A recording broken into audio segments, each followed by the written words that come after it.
Hello,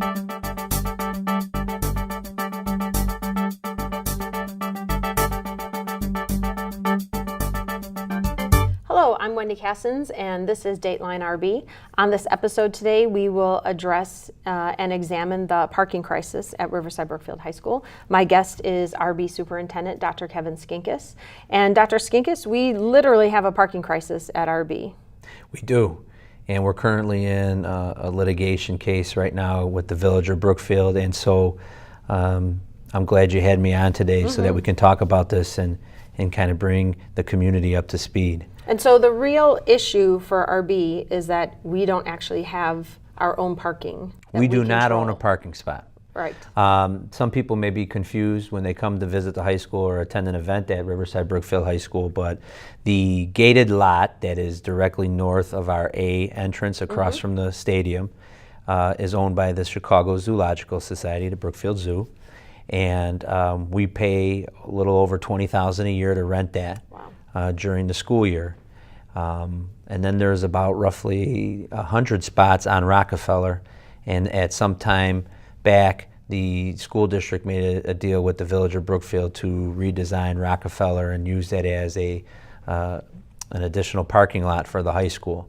And so there's a little over 100 spots on Rockefeller, and the school district pays just under $15,000 a year to the Village of Brookfield to use that on an annual basis. So the idea was, in the process of the stadium and all of that life safety work, is to actually have some control over some parking that could always be just for RB. Correct. So we pay and the community, but not like have it pulled from us. We pay $35,000 a year to have parking for the high school. Okay. And whenever the zoo is having a busy day or they have an overflow parking issue from their south lot, that gate gets closed.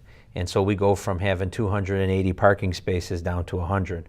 So the idea was to build an additional parking lot so that when the zoo lot needed to be closed for the zoo traffic, we would still have enough parking to host events and for the high school to still function for the community and for the high school events. Okay, so then fast forward, in the opening you mentioned the litigation.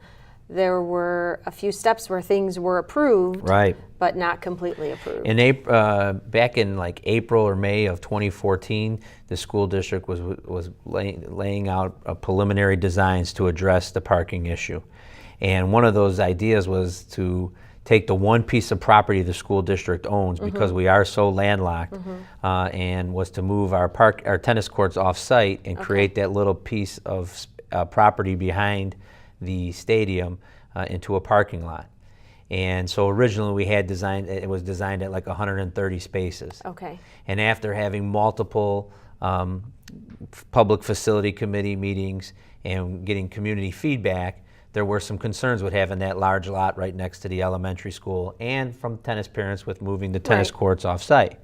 And so we took all those concerns we heard, and we came up with a plan that put the tennis courts back on site, put 2 track events in between the elementary school and the tennis courts so that there was a buffer. Nice. And we went down to like a 91 space or 90 space parking lot on our own property. Okay. We took that plan to the Village of Brookfield Zoning Commission.